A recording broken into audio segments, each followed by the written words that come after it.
On a dark and stormy night, in a town at the base of a mountain, a train is pulling into its station.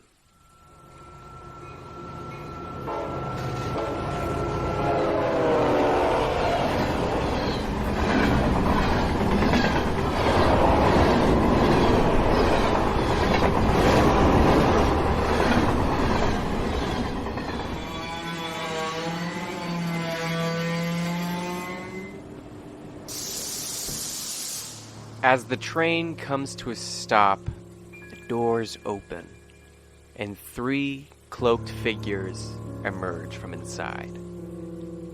They step out onto the platform and immediately make their way through the station, out into the streets of this town called Poker Rock. As they wander through the rain, they come across a tavern called the Screaming Seahorse. Before they enter, a small hawk-fox creature flies down from the rain clouds and lands on one of the figures' shoulders. And they open the door to the tavern. 2 of the figures take seats at a table in the back, but one of them moves over to an old piano in the corner. They unfurl their cloak and sit down on the piano seat. A nearby Goliath shouts over from his table towards the figure at the piano, yelling, "Hey! Who are you guys? What are you even doing here? What's even your backstories and stuff? What are you gonna do, play us a song or something?" The figure at the piano removes their cloak, revealing their tiefling horns and tattoos around their neck. They turn around and give a smile and a wink to the Goliath and whisper something under their breath. Immediately as they do, dozens of tiny little instruments magically appear around them. They swing back towards the piano and start to make some music.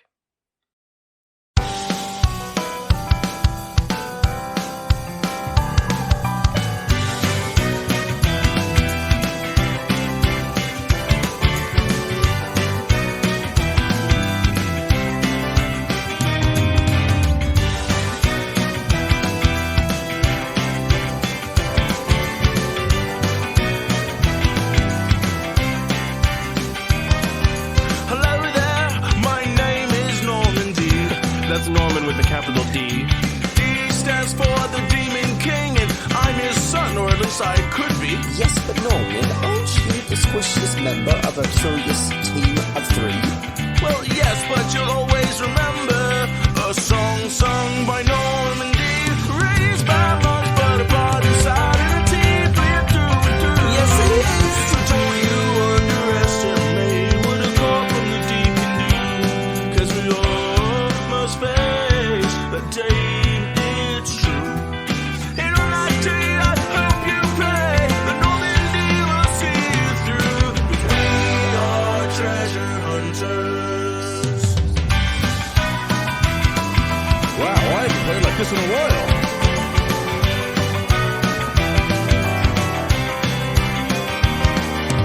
Greetings, my friends call me Darian. Change his color like a chameleon. Sure, I'm green, but I'm a lot like you. Just from across a plane or 2. It's just a matter of time before he drops the Feywild line. You may have guessed I'm royalty. So what's this treasure that I seek? Here in Fife, you have all kind of freedom to do whatever you choose. But in the Feywild, where I'm from, See? people decide for you, and they always tell you how you ought to think.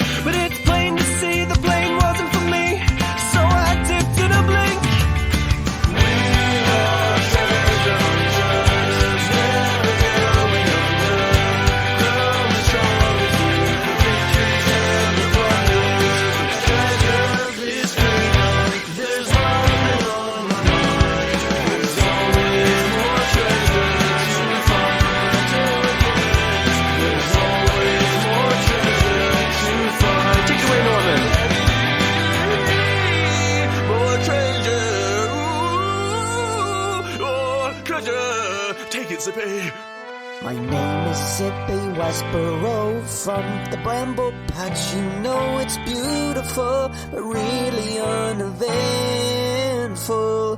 Where everyone knows your name, and every carrot looks the same. You just find yourself thinking, I wonder what life is really like out there.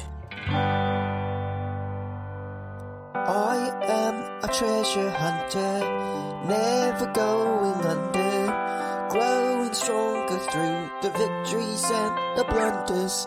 A treasure is adventure. If treasure is freedom, If treasure is my legacy, we are treasure hunters. Never going under, growing strong through the victories and the blunders. Treasure is calling. There's one thing on my mind. There's always more treasure to find. There's always more treasure to find. There's always more treasure. Cheaper by the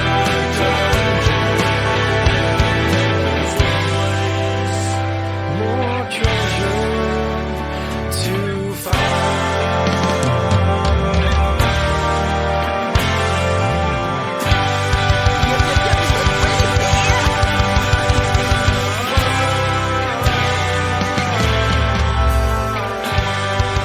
Alright, yeah, we did it. More treasure! I gotta find it. It's mine. Darian, Zippy, that was so good. Wow, I'm amazed. Yeah. Okay, so you guys all just finished doing your little ditty, and all these rough and tough looking individuals are just staring at you, just jaws open. What would you like to do? They're clearly in awe of us, right? Yeah, they're pretty, well, you can't really tell if they're impressed or just in shock. Just to kind of finish everything, I'm going to say, around on me. They all cheer. They're all like, yeah! Okay, yeah, sure. Sing us another song. What just came over me? I'm not too sure. Yeah, I don't know what just happened. Normandy possessed us. I'm almost 100% certain. Scratch that. 110% certain. I agree. By the way, Norman, that round, that's coming out of your budget. That's not coming out of mine. I Yeah, didn't agree to DM, that. how much would that be for a round for everyone in this room here? You guys have to pay some gold here, Normandy. Well, I think probably a couple silver pieces. 80 gold. There's no silver in this world. There's only gold. Oh, I forgot about that. One currency system. Okay, fine. Take it out. 80 gold. Yeah. Ka-ching. I keep tickling the ivories and I say, guys, I don't know about you, but that felt really organic. It was kind of like as if it was scripted. It was amazing. We all came together and everyone was singing. It was beautiful. You're right. Another round on Normandy. Well, let's not get carried away. Another round. You hear gold coins hitting the floor from Normandy's pocket. He's packing, everyone. He just saved the king a month ago. All right. So, do you guys want to go to sleep now? Yeah, I'll go up to the kind of the bartender, whoever's kind of managing the store, and just say, "Hello, could I get a couple of rooms, please?" Yeah, sure. How many are you looking for? 2. Me and Darian, and then Normandy will have his own. As long as there's separate beds. We have bunk beds. Doesn't matter to me. Yeah, bunk beds is fine. All right. 2 rooms. That'll be 10 gold each, so 20 gold. That's coming Just the out one of night? the team budget, and I drop 20 gold on the counter. All right. And you have rooms for the night. I would like, just to kind of recompense some of my losses, I'd like to play for maybe an hour into the night with my accordion case open. See if I can get any money back. Make a performance check. Yeah! Just like episode 1. 19! You get about half back, so you got 40 gold back, which is pretty good. Boom, baby. Alright, good night, everyone! They are all impressed with your musical talents. Oh, yeah. So later when Zippy and I are, we're in our room, we're in our bunk beds. Zip, what, do you want top bunk or bottom bunk? Top bunk, but you'll have to lift me. Sure. And I toss him up. Woo! Spring. It bounces a little. I like it up here. I'm so powerful. Everything's kind of about power with you, isn't it? I'm a powerful bunny. I don't know any other Lapine who's done as much as I have. That's true. I'm sure there's not many who've done quite as much as you have.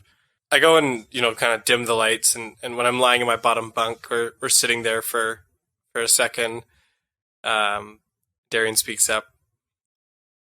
Zip, I've always wanted to try out bunk beds. I was an only child and never really got to experience anything like this before. This is kind of fun, actually. You think this is cool? Try octuple beds. This huge. The bunny burrows. Oh man, they go very deep. And my siblings and I, well, there's only ever one room. All the other rooms are used for storage, for the carrots, for the winter harvest. That doesn't sound very structurally sound. It's not. There's so much dirt around. It's all soft. If you fell, well, maybe we can go sometime, and you can show us. I always got the 6th highest bed. The other 2, my older siblings, I don't want to talk about them and their privileges that they got being on the higher bunks. What were their names? I said I don't want to talk about it. You're right. I'm sorry. That was very insensitive of me.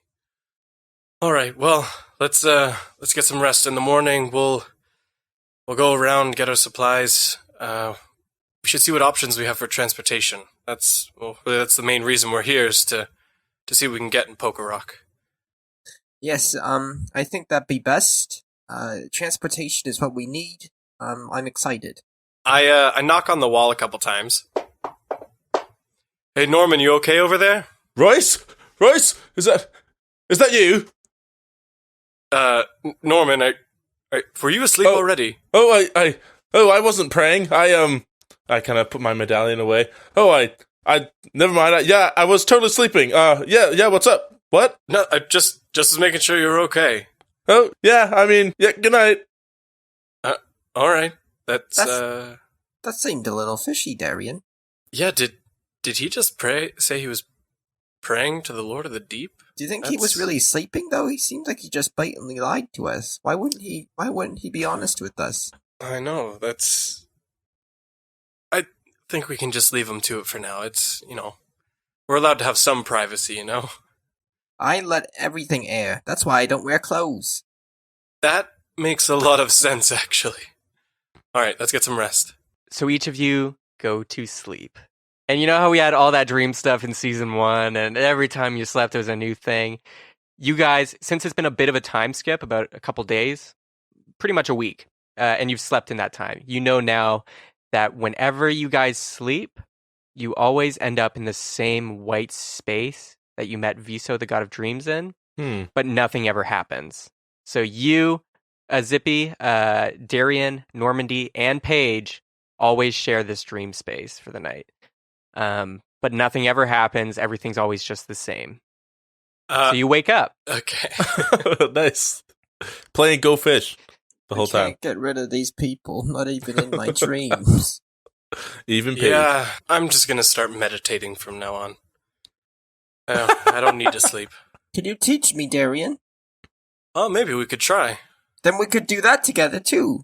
That, maybe I'll keep that to a me thing. Well, let's get Norman and let's go see what we can find. So the 3 of you jump out of your beds to a new morning, a new day, a new season, and you head out of the tavern and into the Poker Rock streets. So now that it's daytime, you can see Poker Rock a little bit clearer. You can see that where you're at currently, it's a bit of a small city at the base of this giant mountain, but also on the mountain, you notice that there are houses and a path that kind of spiral up the mountain to the top where there's another city, just right at the peak. But at the bottom city, you also notice that there's a large open stone door pathway that leads inside the mountain. But all of this is considered Poker Rock. It's all one thing. But from where you're at in the city streets, you can see heat coming from the big open mountain doors. It's like, it's so hot that, you know, when on a hot summer day, you can see kind of waves or ripples in the air in the distance? It's like that.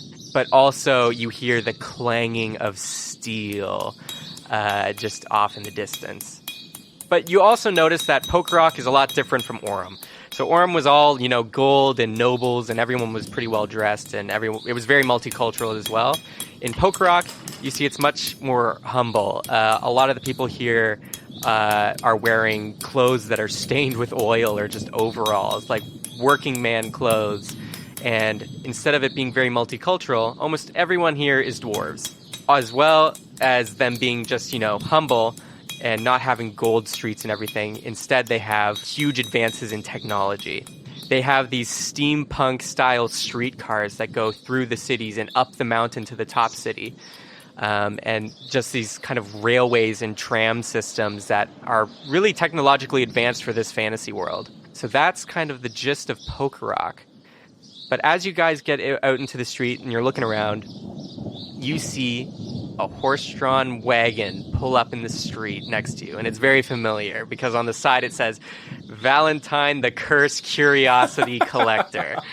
And it's this purple wagon, and you see the horses like stop, and then the back door of the wagon opens up, and a handsome elf in a blue bathrobe with moons and stars on it pops his head out, and he's like, "Oh, hello, my favorite customers. How random this is. I didn't follow you here at all.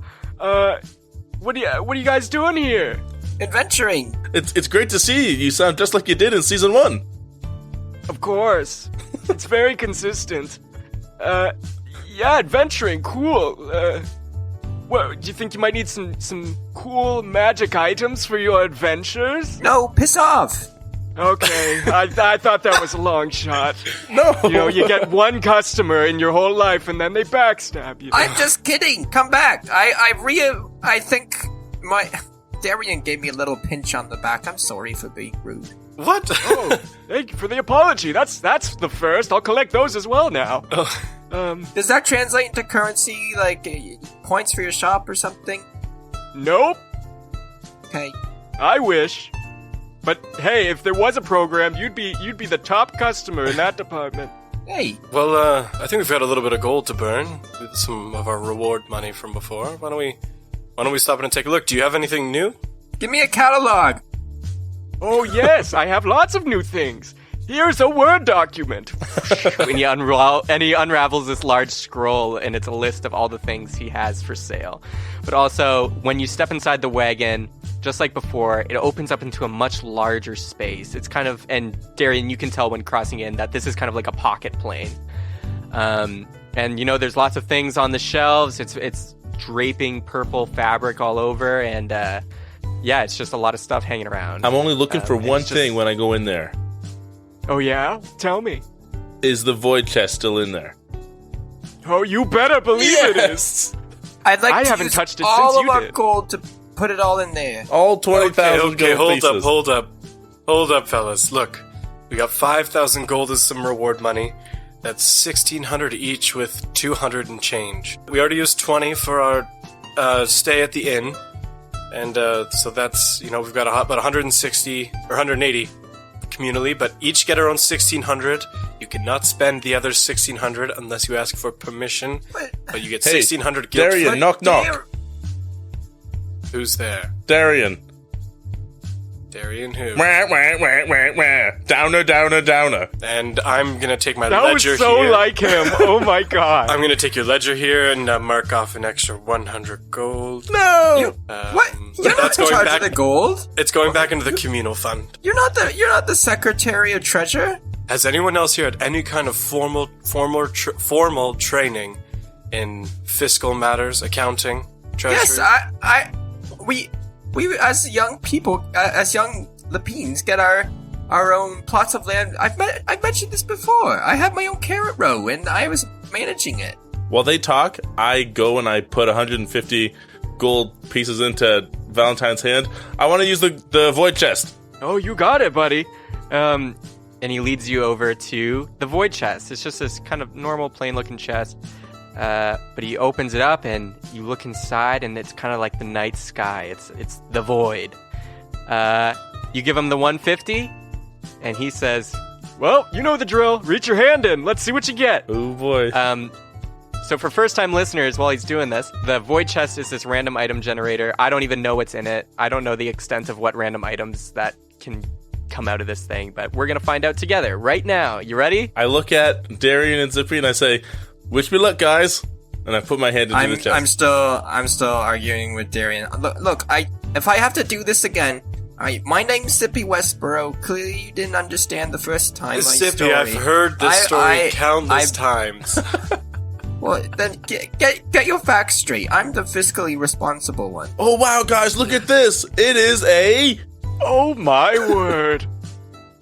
Look at what you pulled. Would you like to describe it? I'm kidding. I'm the only one that knows what you pulled. It looks like a tiny chest. It's like you pulled a tiny chest from a regular chest. It's like one of those Russian dolls. Where's Russia? I've never heard of that place. This one's special. Russia's cool. It's you'll find it eventually. It's a cool chest though. This one specifically keeps you warm whenever you're not wearing pants. What a good find! Oh man, you know, Keep that close to the chest. Give that to me. Don't wear I'm never pants. wearing pants. That's true. maybe I can sell it to you. No, I'm always warm. That's why I have the fur.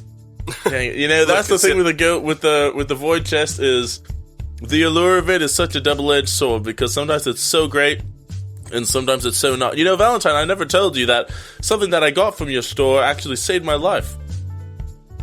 Oh really? It's- What was it? It was that glass bottle, the water bottle filled with fog. Someone tried to kill me and it broke into fog and I was able to escape. It was amazing. Wow. I never thought that would actually happen. That one of my items would be useful. That means you get this sticker. And it's a sticker that says, Valentine saved me. And put that on the back of your wagon or something. Oh, I will. I take it. Alright, so I've been looking at some of your catalog here, Valentine. Zippy will address the finances later. I've been looking at your catalog, and I think I've got 3 things here I'd like to take. You have this cap of water breathing for 200. Oh, for sure. Just Very stylish. Yeah, allows you to breathe underwater. There's this wind fan. Is that what it does? I didn't know that. There's this I wind shouldn't fan that allows me to, if I flap the fan, to cast gust of wind really twice a day. And this other one here, Ryzen's Tear. It says I'll get a point of inspiration. I feel inspired every morning. Cutting out the middleman, eh, Darian? Well, bardic inspiration and divine inspiration are a little bit different. I still appreciate both. Well, you know, I guess you could say my voice is divine, but maybe not the same thing. I understand what you mean.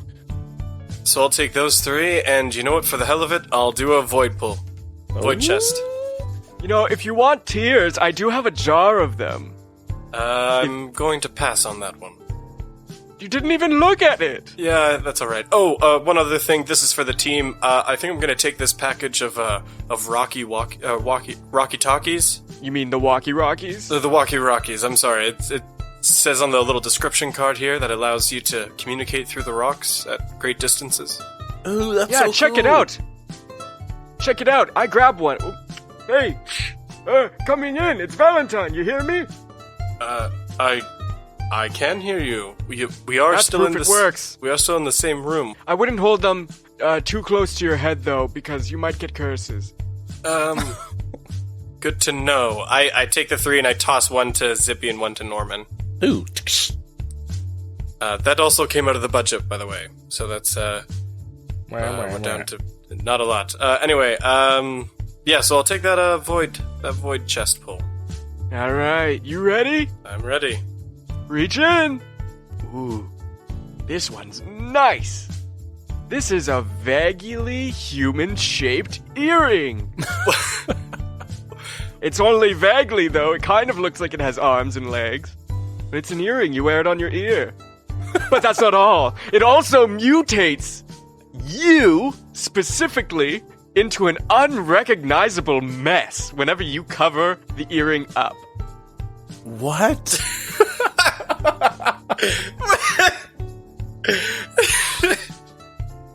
Okay, so from Seth, How does that play out? Like an unrecognizable Exactly mess? how it sounds. Okay, so how this would play out, I suppose, is that you would, if you cover up, say you wear like a bag on your head or something, you turn into an unrecognizable mess. So I'm just gonna assume that means Cronenberg blob monster human thing. Oh, Oh, oh god. I thought it meant like a mess of like clothes or tools or something. So it's like, No, that would be recognizable. yep. That would be a recognizable mess. This is unrecognizable. You turn into something nobody's ever seen. That's interesting. You know, that's the way it goes with the void chest, Darian. It's a bit of a That give and is take. the way it goes. That's true. I do still have this razor covered with human skin. Ugh. Man, what's with you and all the human stuff? I know, I had the exact same thought as soon as I pulled it. Alright, we'll pull one more. Oh, one more. Oh my. Oh my. You sure you want to don't want to reach in a little deeper? I'll reach in a little deeper. I'm kidding. You get this one. Oh no. Not many good stuff coming from the chest today, boys. Oh. This is a bulky wheel of cheese that makes you look good whenever someone is getting inappropriate. What's that? So let me get this straight. If I'm holding this bulky wheel of cheese, and someone across the room is starting to get busy with it, or getting all hot Yep. and bothered, they'll see me, and they'll think I'm way more attractive than the person they're currently with. Yes, exactly. That is one way to mess up a sex party. That one has some uses. Guess you could say you were wheeling and dealing. So, okay, I've got an earring. Okay, well, now I've got 2 earrings, I guess. Do it again, Darian. Third time. Third time's the no, charm. Do it. I have to save. I have something else I need to use this gold for. Can I buy something? Go for it. Okay, I'm curious. That's kind of why I'm here. Okay, I'd kind of like this black bow. Can you tell me anything about it? It looks cool. Oh, the black bow, yes. So which one you want? Yeah, so I have a regular colored black bow. It's very fashionable. I'll give that one to you for 100. And then there's the black bow, which is kind of like, it's made of this special black wood. It's a pretty good bow. It's got strong strings, and also, whenever you shoot an arrow from it, it turns pitch black and could potentially blind a creature. Kind of boring. There's a regular bow, though, and it's black. You know what? Right next The to it. regular bow is definitely speaking to... Oh, you know what? No, I'll take this one. The black bow. Alright, that'll be 1,000 gold. I get that. Oh, and then... Mama. Except, I'm wondering, could I trade it in? Could I get a bit of a discount for a return customer rate? No. What? This is your second time. Wait, what are you talking about? What do you want? I want to get it for 850 gold pieces so I can get something else from your void chest. Make a persuasion Oh! check. Go for Okay. it. It's gotta be good, though. 17. No, sorry, 19. Bad math. 19? Oh, that does make a difference. It's very close to 20. Fine, but you have to buy something from the void chest with the rest. Absolutely. Okay, so I'll get the black bow. I'll take the medallion of thoughts, the wand of magic detection, and then I'll get something else from the void chest. And that's running me right up clean to 1600. Okay. Well, you get all those. Yo! Do you want to describe the other ones you picked? Sure, yeah. So the black bow, we were to describe. Medallion of Thoughts is a medallion that I wear right next to my Royce medallion, and it lets me cast up to 3 times a day. It has 3 charges of Detect Thoughts that I can cast, and the same with this wand of Magic Detection. I can detect magic around me up to 3 times a day, but it recharges a 1d3 a day. Okay, you ready to dive in? Oh yeah. Grab something from the void. Okay. You reached in. What are you pulling out? Oh my. Oh my. That is... a Don't tease wand. me, Seth. You're killing me. It's a magic wand. That's what that is. You want to swing it around a little? All right. It's a legit magic wand. It's a wand. It looks like it's got some magic in it. Leviosa. I cast it. No, something else needs to happen with it. Oh yeah, you have to sing a sad song when you use it. Oh. Try it out! Jezebel. The saddest song! No song can tell. A lesser demon spawns. What? A demon? A lesser demon. What? So, wow! That happened! Could you uncast it quickly? I don't want a demon in my shop. Yeah. Return. Pokemon, I choose you. It zaps back into the wand. Wow. Okay. So that's clearly a wand that when you sing a sad song, it conjures a lesser demon. What the heck? Does it obey me? Yep. What? The void chest is king! Okay, hold on. That's crazy. How much can I get if I return these other void chest items? Wait, you only pulled the earring, right? Well, I have the earring, I also have the bulky wheel of cheese, and I also have the shaving razor covered in human skin. Altogether, I'll give it to you for 100 gold. I'll take those off your hand. That's exactly what I wanted you to say. I will take that and I will pull the void chest one more time. You guys are crazy! Hey, Zippy, isn't this The crazy? whole first episode of season 2 is just gonna be this dang chess. You sure? Please. Something. Oh. What is in your hand? It's small and fuzzy, but not fuzzy. That's a ghost hamster! That ghost hamster, specifically, I can already tell. I've seen one of these twice before. This ghost hamster conjures 1d4 cupcakes whenever you take damage. Yes! I love it! That's a good hamster to have. Okay, hold on a second. I'm gonna take out one of my daggers and just kind of like cut my hand a little bit, so I take a little bit damage. Okay. And, do I get the cupcakes? 1 second. 3 cupcakes appeared in your hands. That's crazy. Terry, eat one. can I have one? Can I have one? Sure. Is it, what flavor is it? Vanilla. It Looks like it. Couldn't you tell with your tongue? You're tasting it. Ooh, rainbow confetti. Clearly, that is a vanilla cupcake that healed you 2 points of damage. Oh, that's amazing. That actually is amazing. All right. I'm satisfied with this. All right. Well, I'm all done here. Zip, what do you want? I've been patiently waiting. Oh, yeah? Yes, this catalog is very nice. Word document, you say? Yes, I'm patenting it. It's kind of a editable scroll. I call it a Word doc. For short. Alright, there's 3 things I want, and you better give them to me. Okay. For half, I'm scared. I'll give you whatever you want. For Just half, don't for yell at half me. the price. You could roll a persuasion on me if you want. We're your best Or customers. intimidation if that's more your speed. Oh, you've been kind to me. I'll be kind to you. For now. Fun. Talk to me about this carpet of flying. Like, how much weight can it hold? The carpet of flying? It can hold a lot. What is It that? can hold exactly 200 pounds. Well, that's pretty good. Yeah, I'll take that one. Okay. That's a flying carpet for all you people that can't have eyes in my world. You could speak the carpet's command word as an action to make the carpet hover and fly. It moves according to your spoken directions, providing that you are within 30 feet of it. 30 feet of it. That's what the tag says. Multi-purpose. Alright, cool.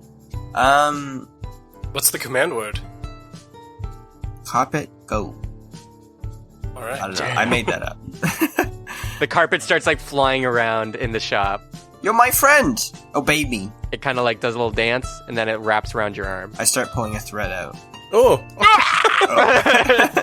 Oh, baby. It silently I screams, don't but it need looks like any it's in of pain. these impromptu dances. You dance when I tell you to dance. It like nods, Holy. and like a single like piece of dust that is in the shape of a tear falls off it. Alright. I would also like the Elixir of Truth.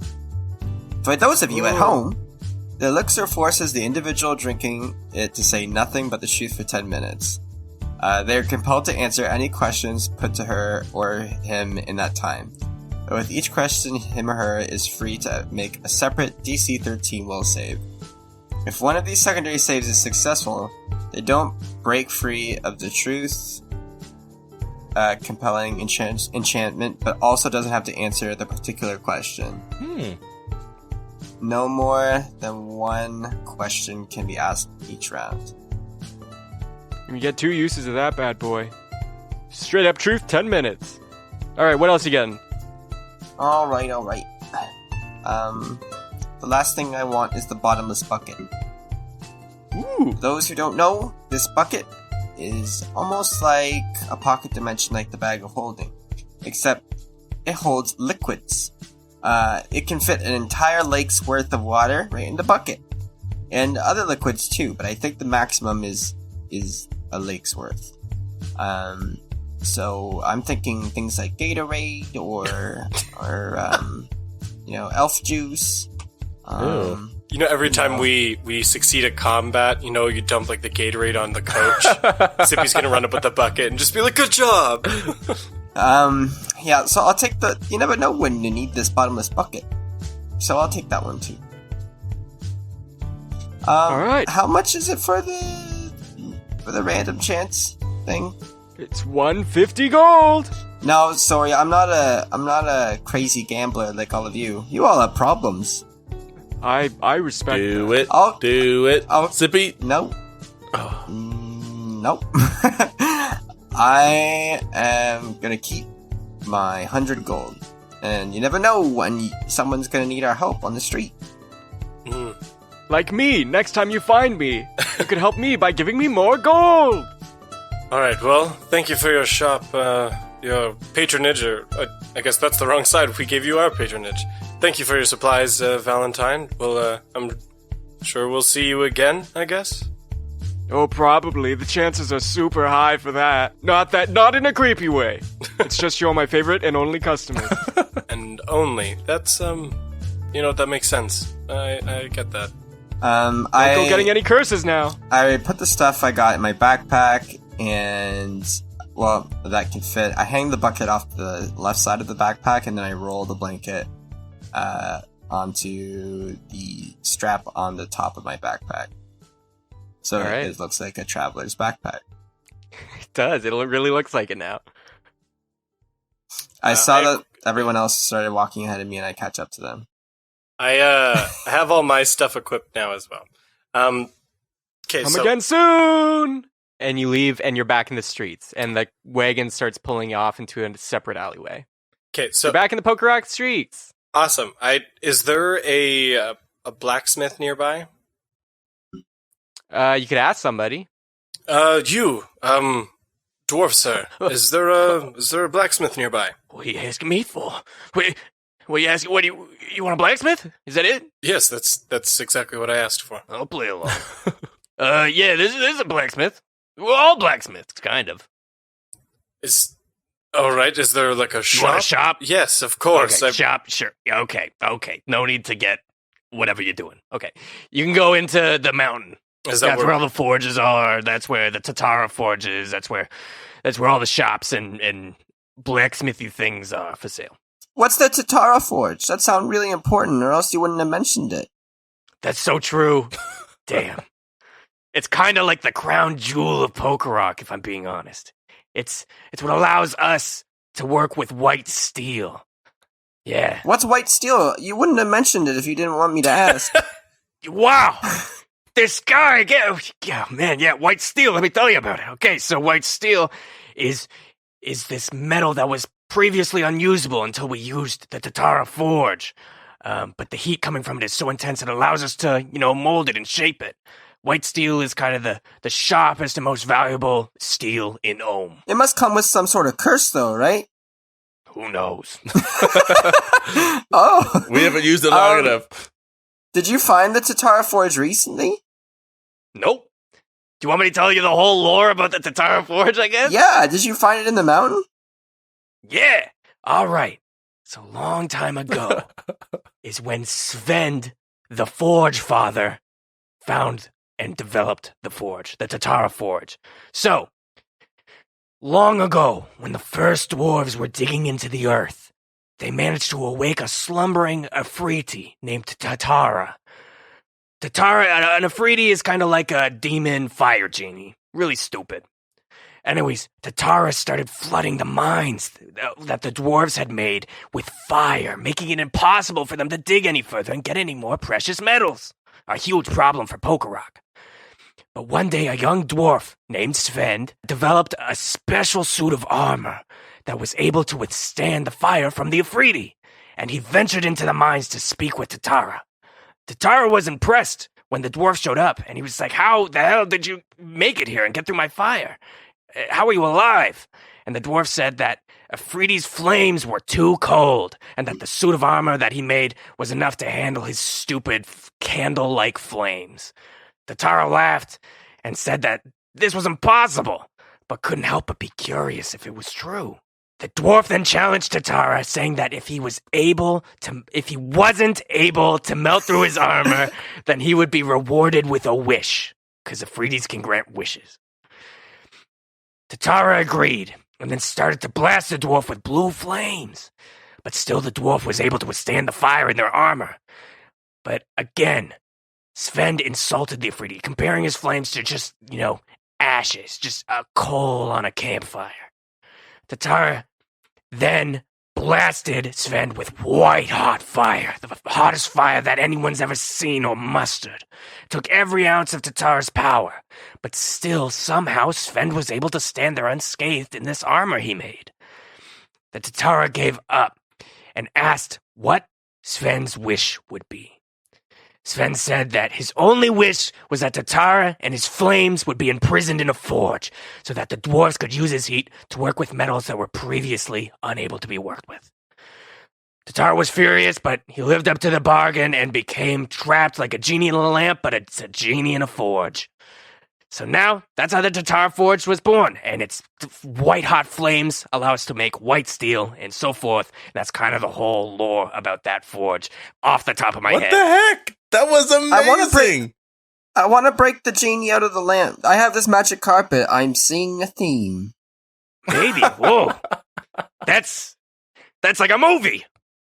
But anyways, after that, Sven came back a hero because the Afriti, or Tatara's flames were, it cleared the mines so they could go back into the mines to work. And then Sven was named the Forge Father for doing this. And he was the leader of Pokerok for many years until he died, like we all do. What happened to Sven's armor? His armor? Yeah. Oh, it's still in his, it's buried with him now, but nobody could figure it out. It just looked like ordinary armor. Nobody was ever able to figure out the secret, and he wouldn't tell anybody. But it's buried with him right now. That seems Where? grossly inefficient. Where people get buried. Where's that? Graves. Graveyards. Where's the I'm kidding. graveyard? It's kind of like a tomb. It's a tomb in the mountain. Okay, it's way down. Can you show us the way? I kind of got a shift. I've been talking to you for a while. I kind of get to work, boys. No, we appreciate it. One last question. How can we get into the mountain? And also, we're looking for transportation. Is that where we would go for that as well? Yeah, so, okay. Get into the mountain. You see those big doors? Yeah, that. For transportation, we do have some motorized scooter mechanical things that have been developed. They're kind of in the rough works, but they're kind of like a car and they can drive around. I'm thinking more continental transportation. He means a flying ship. Airship. Not necessarily. I want to see what our options are. A flying ship. Are you Darren, serious? what's going to beat an airship? Airships are the A best. land train? Oh. Land train. Yeah, I think they're developing one of those too here. But you must have heard of crazy old Aesop's air thingies. Yeah, that dude's a nut. I don't think he's ever going to do it. But if you want to see him, if you really want to hear about his airships and stuff, make your way into the mountain, and then once you get to the statue of Sven, just keep going down the stairs, and then when you get to the bottom, take a left, past the bathrooms, and you'll get there to his workshop. It's kind of in a remote location. All right. I appreciate it very much. Well, sorry for holding you up for your shift, but good luck. Dude, I honestly, I mean, who isn't 10 minutes late for the shift every time? Am I right? Just me? Okay. Okay. Anyways, have a nice day. Hopefully you learn something. And welcome to Poker Rock. Hey, thanks. What was your name? My name? Rory. Rory. All right, Rory. Thank you so much for the hospitality. Hopefully we see you again. Where do you work? Hey, no worries. Where I work? I don't want to What's your say. stat block? I may not look like it, but I'm an ECE worker, okay? I work with children. Oh, that's very commendable. Thank you. All right. Thank good you. luck. All right, thank you. I mean, I'm teaching the next generation. I'm a hero. They say that job is in high demand these days, but It's not. I get a bad salary. All right. And he goes off in the distance. Let's head into the mountain. All right.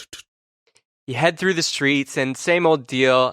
You actually catch the tram system, and it leads you right up to the doors. And when you're riding it, Darian, you're pretty fascinated by all the mechanical cogs turning. Reminds you of some of the Mechanos stuff you've seen. But it's definitely different. It's not as advanced at whatever the Mechanos sword you have and on those parts were like. But you make your way up, and it pulls up to the station at the front of the doors into the heart of Poker Rock. And you guys get off, and you see there's some guards there, but it's pretty open. It's kind of like a marketplace. Like you just go in and then get your goods or your metals or your pop rocks and stuff like that. and it's really hot in here. Yeah, you can feel the heat just emanating. It feels quite a lot hotter. Zippy, you especially feel extra hot because of all your fur. And I'm not even wearing pants. Do I see somebody else got a shop or like a forge, something nearby? When you walk in, you don't see anybody actively using forges. Those are kind of deeper in the mountain, but the goods that they've made from them are at this level. And there's lots of just stands where people are kind of like peddling swords and other armors and things like that. Okay. I just go up to a stand quickly and say, I'm looking at getting a custom job done on something. Where's the best place to go? So you go up to a female dwarf, and they just start saying, you're looking for a custom job? What are the specs we talking? I would like to look at repurposing this into a blade, and I hold up the tooth that we got from the cube. Bone weapons, huh? Yeah. Okay. You're gonna have to see Pierre for that. Pierre, all right. I'll Yeah, he's about 6 booths down. He's settling some of his kind of makeshift weapons. All right, so I run down to Pierre's booth real quick, knowing that we gotta make time for that airship. So I just run to Pierre and I say, excuse me, you Pierre? Yeah. I've heard you specialize in kind of more makeshift weapons. I scavenged this ancient tooth from it's a long story, but I'm looking at trying to repurpose this into some kind of dagger. Do you think that's something you could do? Pretty much, yeah. All right, what would it take? 500. I'm sorry, 500.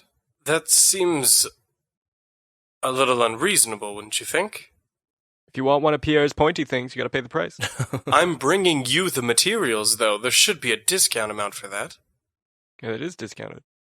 Ooh, there's a guy who knows the value of his products. You know what I'm saying? Darian, that's the way it works. Like you go for brand name and top quality. You're gonna pay. Tell you what, if you don't have the gold right now, you can leave it here. I'll make it for you, and you can pay when you get back. That's steep. All right, 1 second, and I turn to the guys. All right, look, this was supposed to be a gift, Zip, but it seems it's going to be a little more expensive than I thought. I was going to look at getting you this tooth made into a dagger, because I know that's something you were interested in earlier. But it's going to cost a little bit more That's than so I sweet. expected. Okay. Are you interested in that? Are you asking for my $100? I'm asking if that's something you want. I've only got 200 gold, and so I don't know, Darian. It's just, I just wish you were a bit more fiscally responsible, you know? You know I saved more money than you did, right? Before you want to get all sassy I about don't it. know. It seemed like if you really wanted this, you would have put aside more money. All right, that's fine. You know that you're right. I'll just keep the tooth then. I'll just hold on to it then. Hey, Darian, you know what? We're gonna find 500 gold eventually with our reputations, and there'll always be more money. You might as well leave it here. It's not gonna do you any good having the tooth with you now. Leave it here. He'll make something nice, and if we get 500 gold, we can come back and get it later. I'm very reputable. Fine. I slam the tooth down, slam 100 gold down, and say, "Do you think I can talk you down to at least 4?" Persuasion check.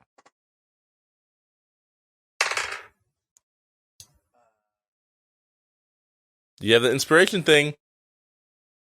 Oh, I do have inspiration. Now's the time to use it. Natural 20. Oh, Worth it. Don't tell anyone, because I'm kind of known for not doing this kind of thing. But I'll do it. 400. Thank you. Yeah. All right, yes, leave the 100 gold, leave the tooth, and all right, let's head off to Aesop. Thank you, Pierre. And you guys leave. And what do you want to do? I think we should head to Aesop, right? yeah. Let's look at Yes. the airship. It's the only thing stopping us from going after the grand treasure next. Zippy, you want to Alright. lead the way? Yeah, I mean, it's this way. I start walking in the general direction where I think it is. You guys walk by the giant Sven statue. He's just a dwarf, and he's holding a war axe.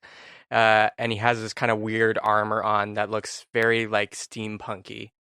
Just like lots of cogs and tubes going through it. Which, he probably is the armor that he used whenever he made the forge way back when. Do I recognize it? You go past By that. any chance, like the look of it? Have I seen it in any books in the Calm Cloud Monastery tomes or anything? History check. Okay. 22. You have not heard of the armor, but you have heard of that, of like the Tatara and the Afridi who like kind of burned the underbelly of their world, or is that's what like the books were saying about it. So you'd heard of the Afridi, but you hadn't heard of Sven or the armor. Okay. As we're walking and I kind of see that statue, just kind of conversationally, I say to Darian and Zippy, I say, now that I think about it, I remember hearing about the Tutari before, back where I grew up on the Calm Cloud Monastery Islands. Well, that's exciting. Actually, you know what? In all this heat, Darian pulls out his never empty margarita, and says, well, cheers to Turi, and starts drinking a cold one to stay refreshed in the heat. As soon as you finish, fills back up. Oh, wonderful. Yeah.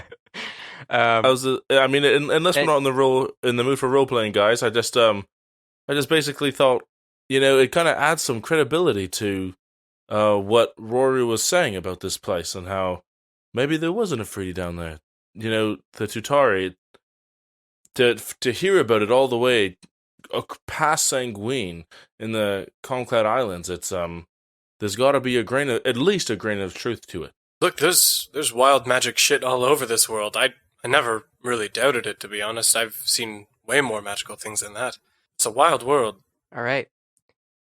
Do you guys want to keep going to Aesop's? Yeah, let's keep going.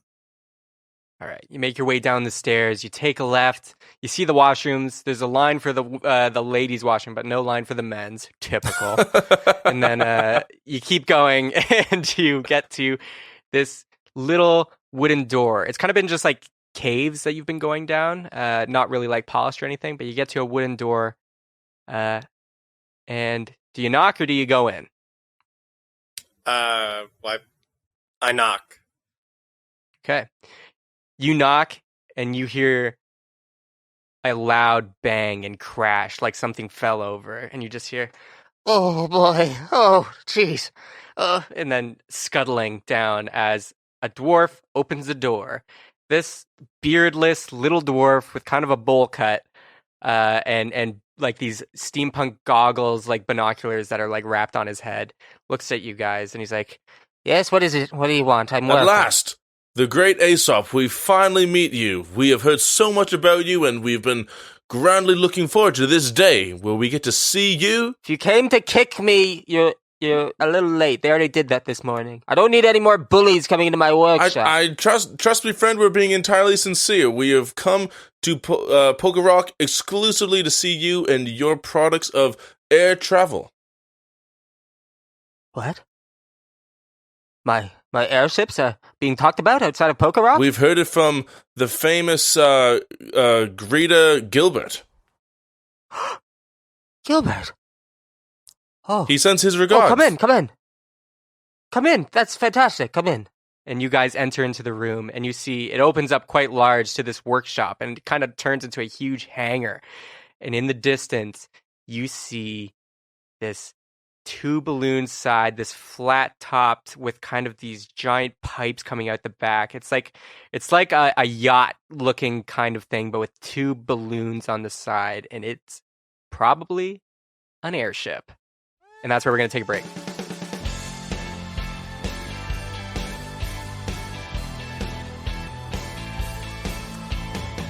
Hey everyone, welcome back to Cheaper by the Dungeon. Here we are together in the very first mid-roll of Season 2. Wow, it's a beautiful thing.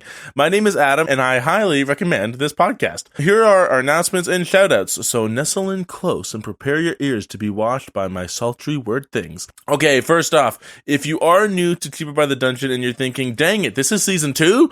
Now I have to push pause, go back to Season 1 and catch up. Don't worry, that is not the case. We love Season 1, trust me, but it had a bunch of sound issues because we were just getting started and we were new, and while we love it, a lot of it was really bad, at least in the beginning. So we made a super convenient recap episode that summarizes in a really, really funny way everything that happened in Season 1. If you still want to deep dive into Season 1, of course you still can, and we appreciate it, and we're glad that you're into the story, but don't feel like you have to. We totally understand. Number 2, we hope you loved the song that we used to open up this season, Season 2. We are extremely proud of it. We wrote it ourselves, almost entirely in-house. So we do want to thank so much Francois Goudreau and Secret Level Studios for the final mix, and Jacob Goudreau at Jinglebot for the horn arrangements, and for helping compose the song itself. If you're looking for song arrangements, especially musical, like in musicals and cinematic pieces, we highly recommend Jinglebot. And if you're looking for a music studio for everything else musical, we highly recommend Secret Level Studios, and they provide all their services online, so just Google them and you'll find them. Number 3, Season 2 has begun, and we want everyone to hear about it. So if you've enjoyed this episode so far, feel free to give us a 5-star review on iTunes, and tell a friend or family member, or even show them the song. It's really catchy. Here's a list of all the places you can find us online. Twitter, handle is Cheaper Dungeon. Facebook, handle is Cheaper by the Dungeon. Instagram, handle is Cheaper_Dungeon. Announcement number 4.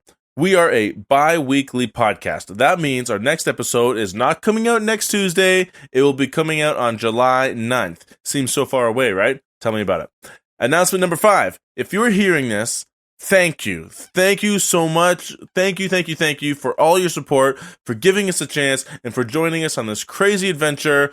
This is Cheaper by the Dungeon. Let's get back to the episode.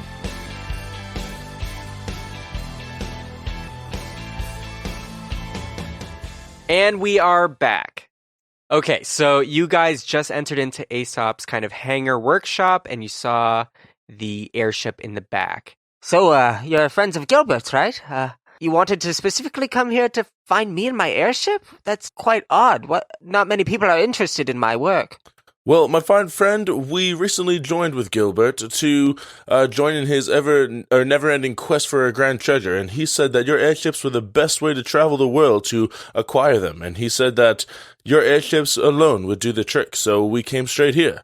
Airships plural is maybe not the best way to describe it. Maybe just airship.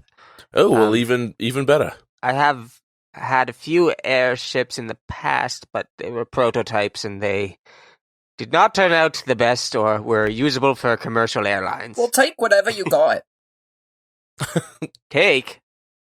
Buy. I don't believe I don't really intend on selling these, or this one at least. We're here to see what we can do about making an airship happen. Just plain and simple. We're here, you're the guy to do it. Well, yes, but this is the only working prototype I have, and I'm not just gonna let it go for anything. Even if you know Gilbert, an old friend, I don't know. I can't part with it so easily. I need to know you're good owners before we even make any kind of airship deal. Show them your little fox creature there, Darian. We're good owners. Oh, yeah, sure. Pepper, come here. The hawk fox kind of just jumps on your shoulder. Oh, that's a good girl. Here you go. And I give her a little treat. It's a girl. I always thought it was a... you know what? I shouldn't assume things. No, you shouldn't. So, Aesop, what would it take to convince you? Is there something we can help you with? You could help me test fly it. That would be a first. I've never actually flown this one. Oh. But I think everything's in place. I'm willing to do so if you guys are. Also some gold. Well, you know what? Let's test it first, and then if it actually works, then we can talk about a price. I agree. Sure. Well, yes. But Aesop, you should know that the three of us not only come highly recommended by Gilbert and sent by him directly, we also are largely trusted, or very well trusted, by Combe, the new king of Orem. In fact, you can see the 3 cloaks that we wear were gifts directly from his treasure rooms. These are meant to be for his 3 most trusted greeters, and he gave them to us because we were responsible for saving his life a few months back. Oh, wow. You're the heroes of Orem? The very same. That doesn't change anything. We still need to fly and see if you're a good owner. Because I'm not going to let my baby just go without knowing who I'm entrusting it to. But one thing, it's kind of odd that a Lapine is this far away from the bramble patch. Usually you only come at the end of the month for supplies. I'm the most adventurous Lapine you'll find. I'm on a mission. Oh, well, hats off to you then. I think more of you should leave. You're quite a nice folk. Yeah, I kind of just went up and left. I wonder what they think of me. Probably not good things. I guess we'll have to see eventually. Foreshadowing. Nice. If it's helpful, Zip, we can look at trying to stop by your home later if you would like that. There's just so much to see in this world, and I've already seen all the Bramble Patch. Now, I don't think they take much kind to you two either, because, it's a sacred place. Right. Well, if you ever feel the need to go back, if you ever feel the need to go back there, just let us know and we can stop by. Well, in that case, why don't we test this baby out? I'll drive. Okay, well, one of you will be needed to be trained as a pilot. Have any of you flown before? No, but I've turned into birds in my time, as a druid. And in my dreams I've flown, and I did pretty good. And yeah, I think that qualifies for a good pilot. I'll raise my hand. Here I am. That's me. I've also flown before. Mostly more by magical means, not exactly mechanical, but I've got some good engineering work, so... I feel like you'd only say that unless you wanted to fly and you didn't want me to fly, because I think it's... I said I'm the pilot. Are you contesting me, Darian? Well, all I'm trying to say is that I'm not saying I don't want you to be the pilot. I'm just saying I also could be the pilot, but you know what? I think we could all benefit from learning Unless how to fly. Unless something would happen to old Zip, eh? I'm watching you two. I can train all 3 of you in my flight course, if you'd like. It doesn't have to be... I'll let you decide. I like that idea. Let's all train to be pilots, and then we can, just in case someone gets in trouble, someone else can step in. Another thing Perfect. Darian takes away from me. That's not what I'm trying to do. Let's get practicing. Let's go. All right. And all of you start moving towards the airship and the hangar, and you see lots of tools and blueprints and everything. It's quite a messy kind of workshop area. It's kind of like Happy Days montage, as we learned. Yeah. I pick up a wrench. You pick up a wrench. What is this? That's not a wrench. Zippy. Oh, it's not. What is this? It's a hoosboogle. A hoosboogle? What's that? You use it to tighten the wads. Oh. Well, how innovative. Mm-hmm. Very fantasy. What's this? I pick up the next thing to the right of it. That's a wrench. Oh. Boring. All right. Train me. That's just used to tighten bolts, if you were wondering. Oh. Kind of just regular wrench things. And as you keep going, he kind of describes the airship a bit more to you. And he's like, so first thing you'll need to know is that the whole basis of this airship, it runs on air elementals trapped in balloons. Yeah. Very dangerous. But they're happy in there, and I've tamed them, and they're trapped. But there's kind of some cool stuff you can do with that. Because of that, the tubes connected to there can be adjusted so you can change your course mid-air. Also, if you are so inclined, you could drop some of this. And he holds up a little glowing blue tube. And he says, you could drop this. This is a cedar line, and you can drop it into the balloon chambers when you press or close the back kind of valves. And then it could let the air pressure build in the balloons and let off in a big burst of speed so you can get from places very fast or escape danger. Not that you'll be in any danger ever in the skies. Anyways, as you can see, it's kind of a nice wooden... And as he's describing the airship more, just before you're about to get on, you hear a siren go off. And it's like an alarm siren, and you just hear it echoing through the caves. And Aesop is just like, oh no. Boys, we need to leave. I draw my bow. You prepare for a fight, Norman. Do the rest of you prepare? Yeah, I draw my sword. I draw my carrot peeler. You should have grabbed the wrench and stuck with that. Oh no.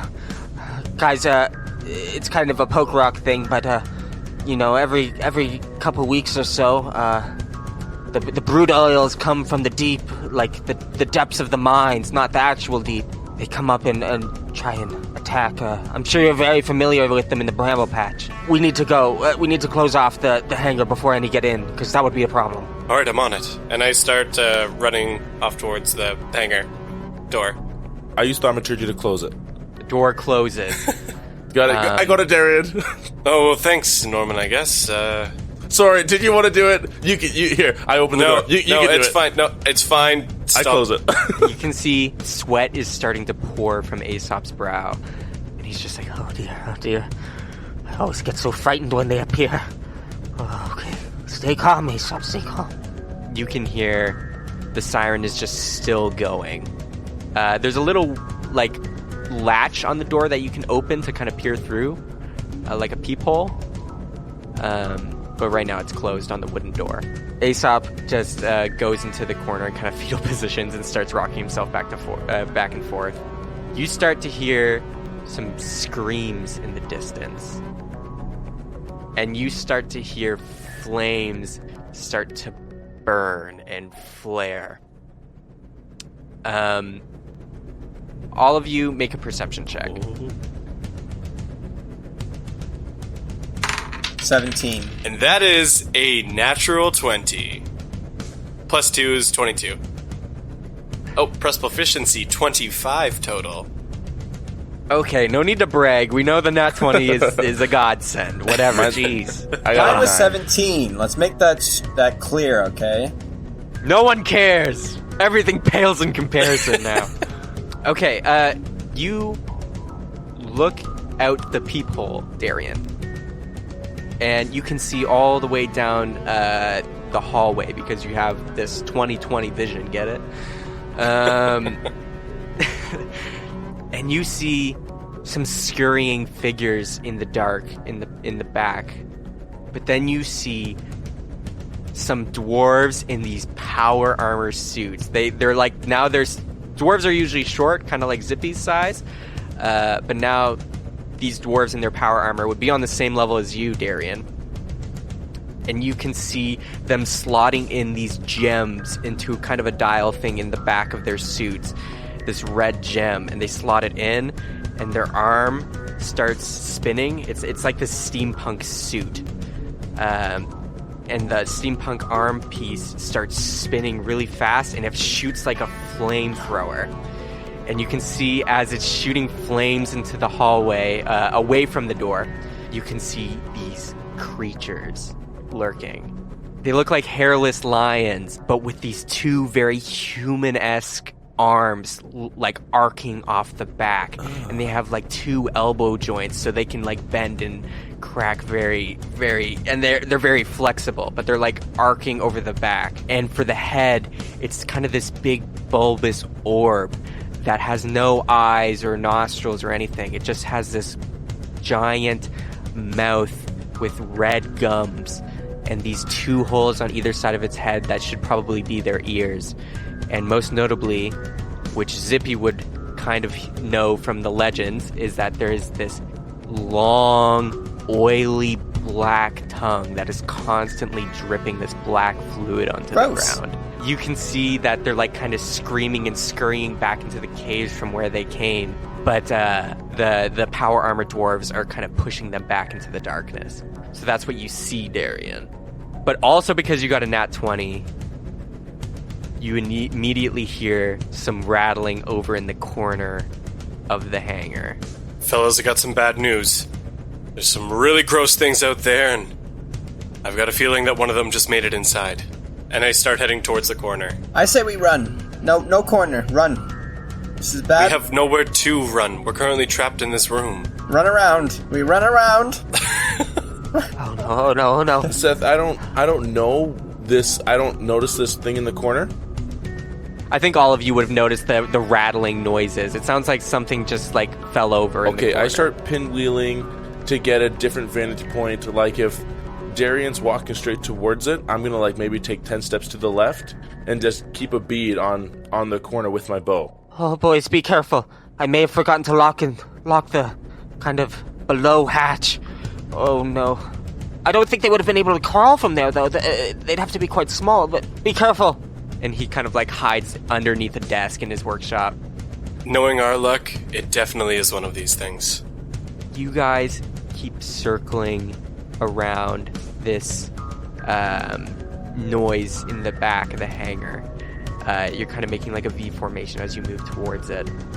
And sure enough, there's like a pile of boxes and parts and wrenches that lead down this little kind of circular stairway that leads to a lower part of the hangar where there's probably more just parts and storage. And you see just on the ledge of the stairwell a big hairless lion-esque paw grabs the ledge, and another, and then these two humanish hands grab the ledge, and up comes this monster called a brood oil.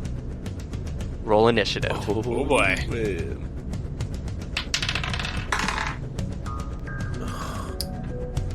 Frig me. Okay, things are going well. That is a 21. I got a 11. Okay, what'd you get, Normandy? 4. That's pretty bad. That's the worst out of all of you. I can guarantee it. Right now. The brood oil lunges to the top floor of the workshop on the same level with you guys and starts slowly moving its way up. It's kind of jerking its head, trying to get a sound reception of where you guys are, since it has no eyes. But Darian, you are up first. And so behind it, it crawled up some kind of pit? It crawled up this circular staircase that leads to a lower level of the hangar. Okay. Yeah. In that case, seeing it come up, I'm going to draw my blade, and actually I'm going to pop in the Tinder Soul gem, and I'm going to try to grapple and stab it with the roots that shoot out of it. I believe I have to make a save. Dexterity saving throw. They are good at those. But not today. I don't think a 10 beats your save. It does not. It's a fail. Your sword just splits apart and the roots grow out from the hilt, with, the pieces of the blade on the ends of the roots, and it just moves like a snake's, and it just entangles the brood oil, cutting into its hairless flesh. Very hairless. Roll damage.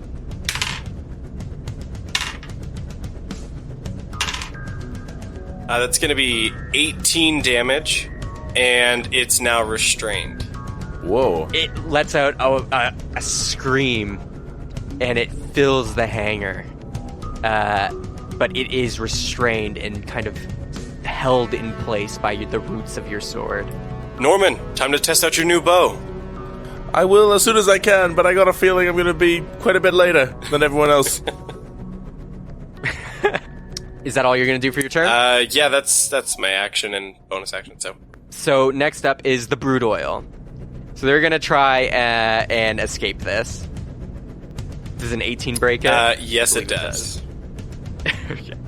It takes itself, it starts kind of adjusting, trying to get the roots loose, and then just kind of stands up on its back legs and spreads all the, its front paws and its back arms, and it breaks the roots and snaps them away. The roots recoil back to your sword, kind of like they're scared and wounded a little bit because they got shattered. And now it's time for their next action. They are two actions? Yeah, dog. What? These ain't no jokes. Damn. They were the plagues of the bramble patch for years. For good reason. The brood oil, still on its back hind legs, takes its long, inky black tongue out of its mouth and lets it drape. It drapes all the way down to its knees. And it just starts spinning it around and flailing it, spreading this oil everywhere. Everybody make a dex save. Okay. That's a 19 from me. What the frig? Natural 1. Oh, What the you need heck? a new dice, man. A new die. This is a new die. Oh my god. I got a 13. Okay. Darian, seeing the oil coming your way, you hop away from it, and you're fine. Zippy, however, you get some on your feet, and you slip and fall prone. You're flat on your face now, so you have to use some movement to get back up. Normandy, however, you really didn't see this coming. The oil from the tongue gets right on the floor by your feet. You start trying to scuttle away, but you slip, and you're slipping and sliding like a figure skater. And for a second, it's majestic. But you got a natural 1, so you hit your head on the corner of a table and just fall to the floor. Motherfucker! You take 3 damage. I'm gonna cast Hellish Rebuke as a reaction. Sure. I'm gonna say, motherfucker, cocksucker. You basically stub your toe, and then you just come on, flames. Okay, so I'm gonna do 2d10 fire damage, but they get to make a dexterity saving throw for half the damage. Yeah, that's pretty high. 9. Okay, wow. Okay, okay, they fail. Yeah. 14. Okay. You did 14 Yeah. damage with that? Okay, that's going to be actually 28 damage. Whoa! The brood oil is engulfed in your flames from the hellish rebuke. And to no surprise, the oil on its tongue is very flammable and was also just wailing about. And its tongue just catches fire and it starts freaking out. That's why you did double damage. It's so weak to fire. And it seems like the flames are just going up its tongue and then into its belly. It's just fallen to the floor and is rolling around and beating its chest to try and put it out. It recoils a bit and moves back a few more feet from all of you. But it seems like it did not like what you just did. Zippy, you're up. I kinda just wanna lay on my face. A little bit of the oil is just getting really close to entering your mouth. Ugh. Ugh. I Ew. lick it up. No, I lick it all up. Do you want to do that? It's just very traumatic to see these creatures. I've only heard stories about them, but I'm just kidding. I'm going to use my flame sword, the flaming blade. Yes. And slash at the oil coming towards me. Okay. And do you want to get up from being prone? Yeah, so I get up from being prone.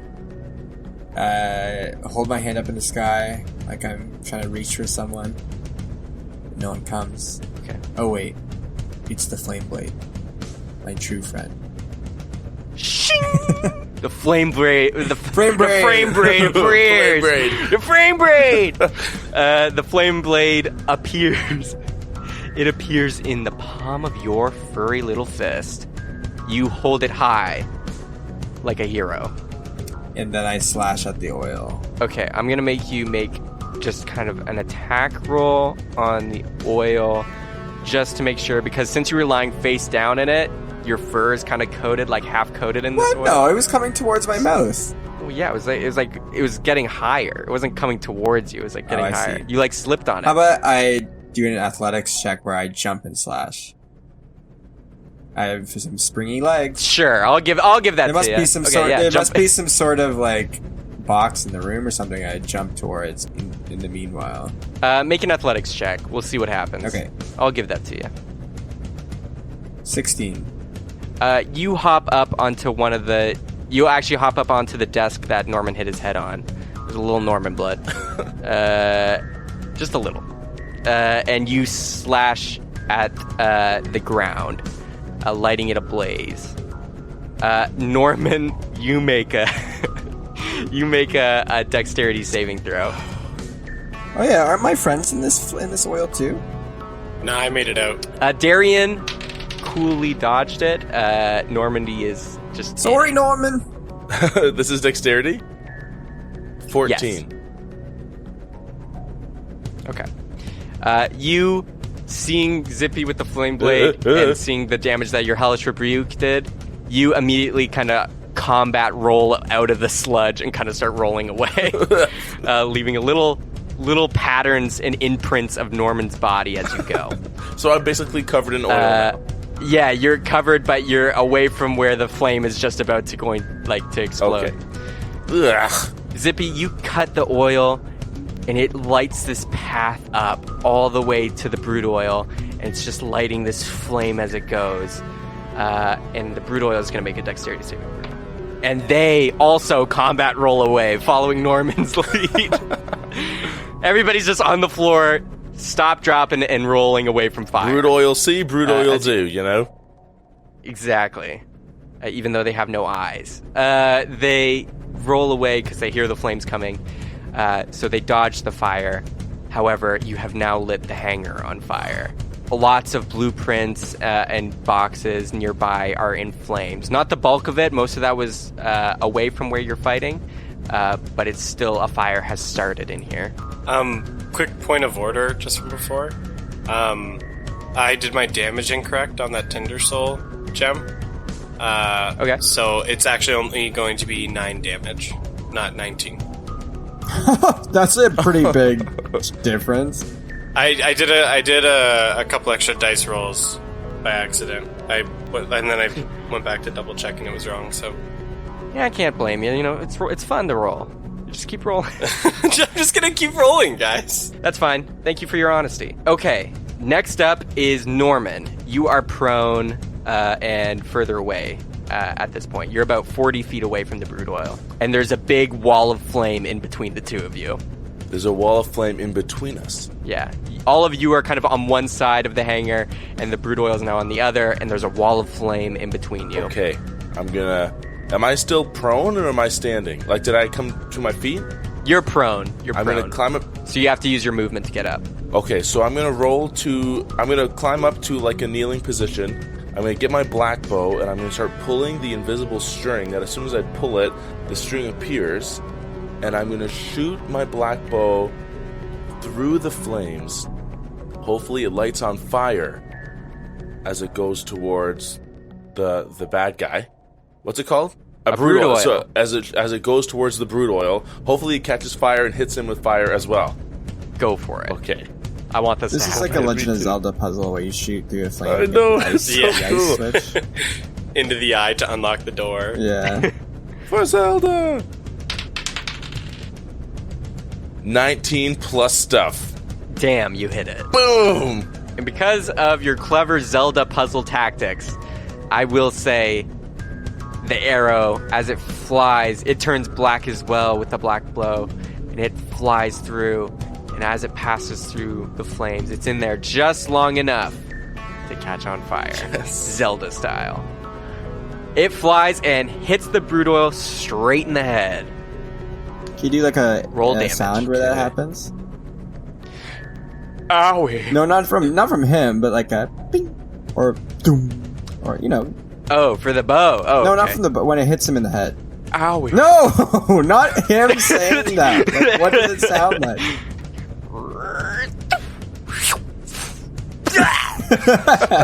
Ooh, I could imagine that. You guys want to hear more of that? You can subscribe to our Patreon. Wow, that was so convincing. Level 2. Owie. Okay.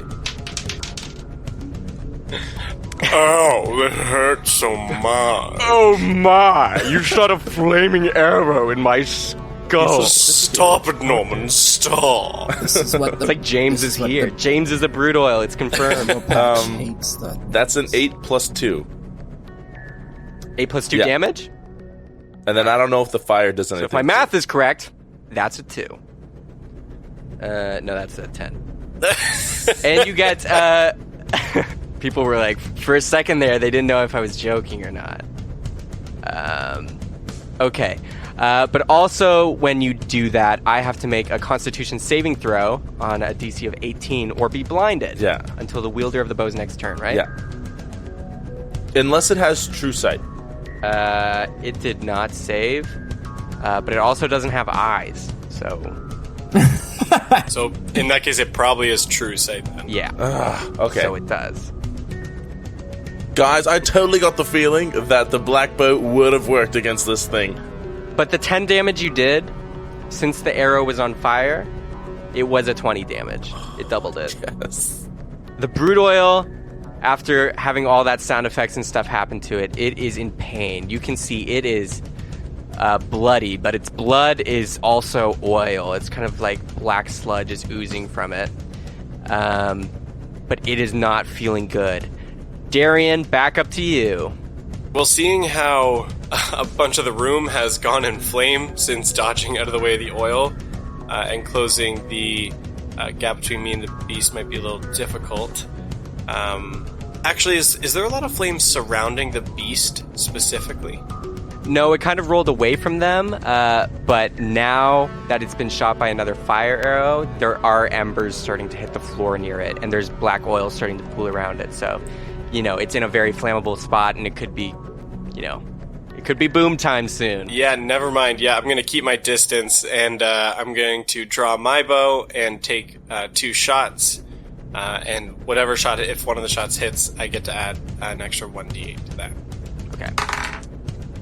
That did not hit. That was a natural 2. But holy crap, that's a natural 20. I'm not kidding. What the heck? Wow. Season 2 starting off with With- natural 20s that's my everywhere. Natural third- 20s, natural 1s. What more do you want from this That's my episode? third natural 20 this episode. What the heck? Yeah, stop. Okay. Please. But that's still only... So, come on, based... Oh, you gotta be kidding. Oh, it still only rolled a 3 for damage on the die, so it's 6 plus 3 damage, and then plus my extra 4. So that's gonna be 13 damage. Okay. And since you got a natural 20, something fun's going to happen. So, for those first-time listeners, most shows have natural 20s do double damage or something. And yes, that could happen. But usually, we like to mix it up, and that when a natural 20 happens, something good damage-wise will happen, but it might be in a different way. Darian, you see the brood oil, but you also see above it is some equipment hanging by chains from the ceiling of the hangar. And you aim up, and you see specifically a chain that is connected to the airship is kind of dangling, trying to just keep it in place. and you shoot the top latch of the chain that's connected to the ceiling, and it strikes the latch, snapping it. And this giant chain falls from the ceiling and slams into the brood oil below. Also dousing all the fire. No. Oh. Worth a shot. Maybe 3 more natural 20s. We'll see. Might happen. This giant chain comes down from the ceiling and smushes the brood oil. And its face is just split open like a watermelon. Whoa. And black sludge oozes everywhere. And you have killed the brood oil. Guys, there's a lot of fire. We need to put this out right now. There is a lot of fire. There's a siren still going on in the background. And Aesop comes up to you now, seeing that the danger is averted. And it's like, What have you done to my workshop? How big is the fire? Like square feet? it's starting to spread. It's currently about 20 square feet. Okay. I'm going to run in between the fire and the airship. Okay. And make sure that I'm at least, well, you tell me if I can do this, 15 feet away from the airship. Okay. And I'm going to face towards the fire. And I'm going to say, guys, back away. And I'm going to cast Thunder Wave. A wave of thunderous force sweeps out from me. I'm imagining like a giant version of blowing out a candle. Okay. I'm going to just make you roll with your spellcasting modifier. Okay. Like a d20? Okay. Yeah. Natural 20. Yes! You're joking. No, I'm totally serious. I can send you a picture. What, are you serious? That's are you, wild. You're not joking No, right I'm now. totally serious. You guys, I swear, I'm going to have you send me pictures of your dice. What is going on? I swear to God. Jacob, roll your dice real quick. Just do it. There's a 5% chance. Natural 3. Oh. Don't worry. It just means we're burning up all of our luck right Don't now. say that. So by the end of the season, we're gonna be scrambling. It's gonna be rough. Man, you guys. Thank you, Jacob, for keeping the balance. We need one person failing. You, Norman, you move around the fire, seeing what potentially could become a huge issue and destroy your ship, and you cast Thunder Wave with all your might, and you kind of direct it. Usually Thunder Wave is just an all-around thing, but with such determination, you channel it like a shotgun, and it just goes out in a cone in front of you and douses and extinguishes the flames with this huge just burst of force and wind. There are some little embers here and there, but all of you get around with some blankets and stamp them out, and you have put out the fire. I turn to Aesop and I say, "What did we do to your workshop? We just saved your life. You just burned my workshop. We just killed one of those oil dog things and saved you. What are you talking about? We just put out the fire as well. There was no damage done." Yes, I suppose, but... Oh, please, I can't look at it. Oh, I see it there under the chains. Please remove it. I'm gonna throw... And he kind of turns away like he's gonna throw up. Okay.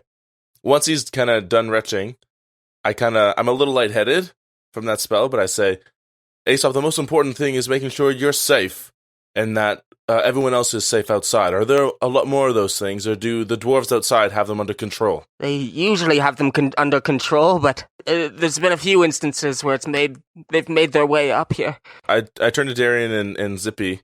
I say, what do you guys think we should do? Do you think we should go out there and try to take on some more of these things, or do you think we should hide out here? Is the siren still blaring? It is. I go back to the door and look out the slot that I looked up the first time. You don't see any of the dwarves in their power armor.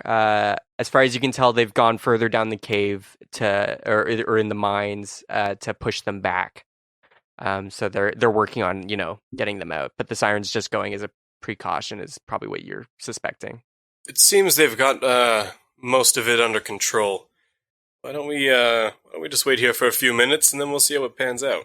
Unless you're hankering for another fight. No, I think this is more like something that they're used to. I think it's best that this is probably a wait out type thing because, I mean, they have those bells for a reason. It must seem like a regular occurrence. That's my thought as well. I think they've got this fairly under control. I think this was just a little bit of a fluke that our friend ended up in here. Right. I think you're right. I hope you're right. I've never seen one in the hangar before, but it's unnerving. Usually they have it under control, but they've been showing up more frequently. It used to be months, but now it's weeks between their visits. I kind of go up to the creature and kind of nudge its head with my boot, and I say, any ideas why they might be coming around more often? And while he answers, I want to get a little glass vial and collect some of the oil blood. You collect the oil. You have a little vial and you bottle it up and you have that in your inventory now. You can just put brute oil blood. Okay. I have no idea. It could be several reasons. It could be digging deeper in the mines. It could be they're coming from a different opening, or someone's leading them here. Or maybe something's going on in the bramble patch that's forcing more of them over here.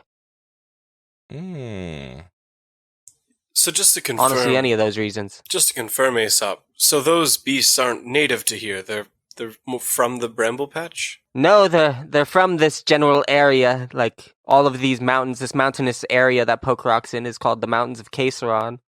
And the bramble patch is kind of like a neighbor between that. So some of them end up from the mountains going down there.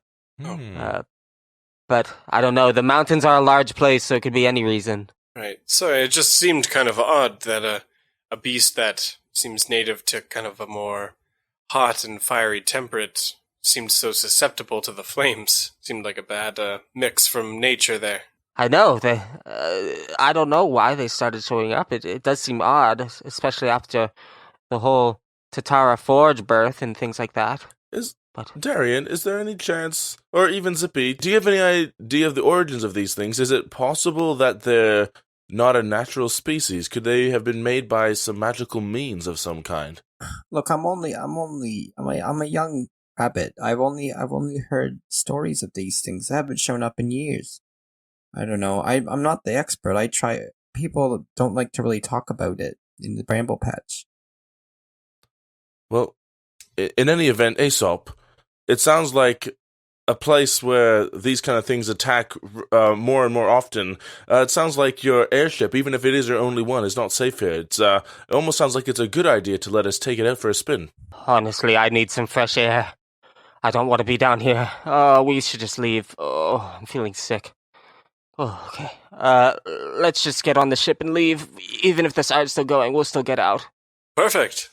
Let's roll. Oh, I guess fly? Whee! I do have a quick question. So while we're kind of like prepping the airship, I just want to quickly ask Aesop. So you said these, you have air elementals in there, and do they enjoy being in there?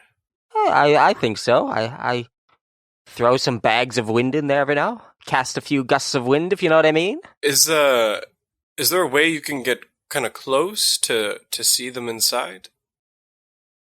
No. If I... There is a little latch where you can put the acetylene, booster packs in, but I would not recommend going face-to-face with those things. Can sound travel through? Can you hear the air elementals communicate? To some extent, yes.